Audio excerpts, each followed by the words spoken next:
भारत में स्वतंत्रता संग्राम के महानायक और जय हिंद का नारा देने वाले सुभाष चंद्र बोस की जयंती आज साहेबगंज में समारोह कमेटी के तत्वाधान में मध्य विद्यालय साहेबगंज बालक के प्रांगण में 126वीं जयंती मनाई गई।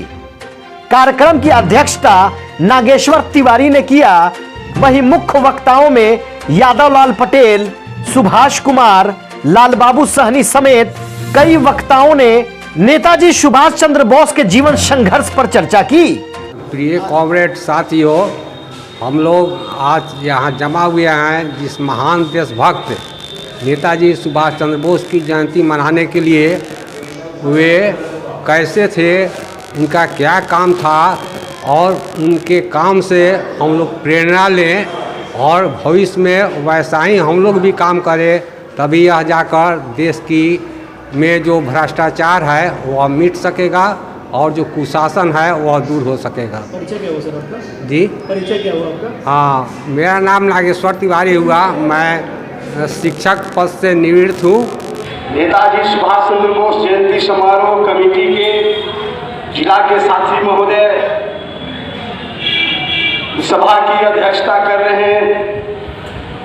सेवा अवकाश प्राप्त हमारे आदरणीय शिक्षक नागेश्वर बाबू, जयंती अवसर के मौके से उपस्थित छात्र, नौजवानों, किसान मजदूरों। देखिए, जिस समय हमारा देश गुलाम था, अंग्रेजों के अधीन में था, उस समय सुभाष चंद्र बोस ने इस आज़ादी आंदोलन में जो शरीक हुए थे, एक आईएएस अफसर होते हुए भी उस नौकरी को त्याग कर देश और समाज के लिए अपना हर चीज़ को न्यौछावर किए। यहाँ तक कि उनके माता पिता भी लाख आग्रह करते थे कि बेटा तुम आईएएस अफसर हो, तुम नौकरी करो, तुम अच्छे जीवन यापन करो, लेकिन एक क्रांतिकारी आंदोलन में मत जाओ। लेकिन उन्होंने सारा चीज़ को छोड़कर देश के आज़ादी के लिए, देश में समाजवाद लाने के लिए उन्होंने अपना अंतिम क्षण तक अपना जान को न्यौछावर किए हैं। जिस प्रकार से उन्होंने न्यौछावर किया, उसी चीज़ को आज हम उनकी शिक्षा को, उनके जो कार्यकलाप है उसको लेकर हम लोग पूरे हिंदुस्तान में सुभाष चंद्र बोस की जयंती मना रहे हैं और लोगों के बीच में जा रहे हैं और कह रहे हैं कि नेताजी सुभाष चंद्र बोस गैर जो समझौतावादी धारा के महानायक थे।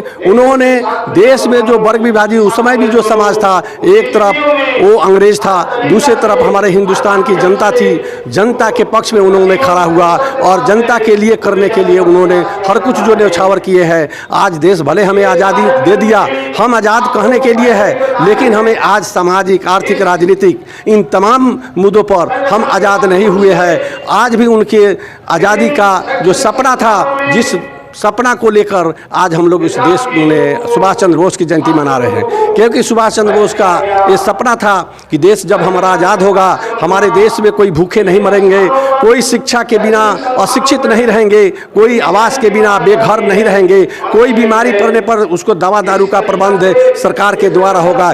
यानी जो रूस में, सोवियत रूस में ने जो समाजवाद जो आया था, उस समाजवाद को देखकर उन्होंने, सुभाष चंद्र बोस ने यहाँ हिंदुस्तान में भी समाजवाद को लाने के लिए उन्होंने कर्तव्य से जो काम कर रहे थे, जो आज अधूरा है, उसी चीज़ को पूरा करने के लिए आज हम लोग मिलकर ये सुभाष चंद्र बोस की जयंती मना रहे हैं। मेरा नाम यादव लाल पटेल हुआ और मैं सामाजिक कार्यकर्ता, मैंने एसोसिएशन कम्युनिस्ट के यहाँ जिला कमेटी के सदस्य और इस सुभाष चंद्र बोस कमेटी का भी एक सदस्य हूँ और उसको लेके हम लोग इस चीज़ को चला रहे हैं, आगे भी चलाते रहेंगे। 31 तक हम लोगों का यह प्रोग्राम है।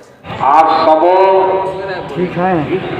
लोगों को के प्रति आभार व्यक्त करता हूँ कि आज इस जयंती समारोह की अध्यक्षता करने का मुझे मौका मिला है।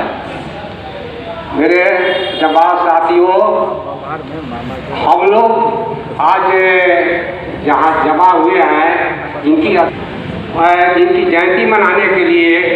उनके जीवन से कुछ सीख लेनी पड़ेगी। केवल जयंती मनाकर और फॉर्मेलिटी अदा कर देना यह कोई बड़ी बात नहीं है। वे कैसे थे, क्या थे, वह साधारण आदमी नहीं थे। वह संपन्नता में कमी नहीं थी, पर संप्रभुता में कमी नहीं थी और उनकी विद्वता में भी कमी नहीं थी, और वह एक IAS अफसर भी बन चुके थे, और वह चाहते तो उनको बहुत पैसा कमाते, बंगले मिलते, बहुत कुछ कर पाते।